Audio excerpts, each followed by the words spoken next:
कृपा hair tonic, आयुर्वेदिक औषधी वनस्पतींचे परिपूर्ण मिश्रण, 100% आयुर्वेदिक. ताणोली बांधा रस्त्यावर असलेल्या दाभिल सरमळे गावातील सातबाई या ओढ्यात मृत वाघीण आढळून आली. वनविभागाची टीम घटनास्थळी दाखल होऊन पुढील सोपस्कार पार पडले.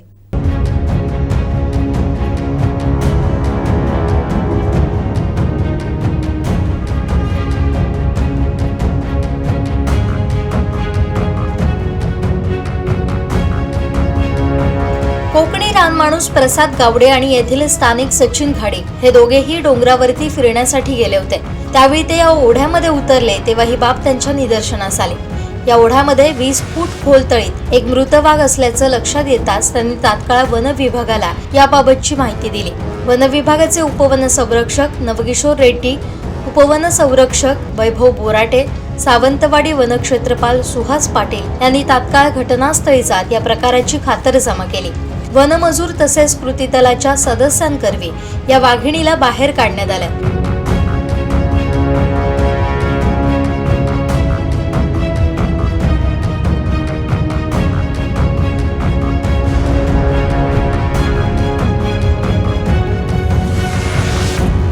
पशुवैद्यकीय अधिकारी डॉक्टर विद्यानंद देसाई, विठ्ठल कराळे, डॉक्टर मृणाल वर्थी यांनी सिंधुदुर्ग जिल्हा मानव वन्यजीव रक्षक काका भिसे आणि पंच यांच्या समोर या मृत वाघाचं शवविच्छेदन केलं.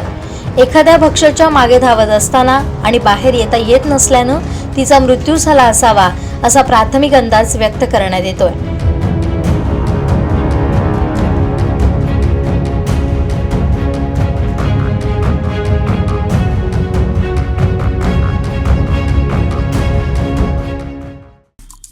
आमचे दिवसभरातले सर्व अपडेट्स, ताज्या घडामोडी आणि थेट लाईव्ह पाहण्यासाठी सबस्क्राईब करा, लाईक करा कोकणचं नंबर 1 महा चॅनल कोकण 7 लाईव्हचं YouTube चॅनल.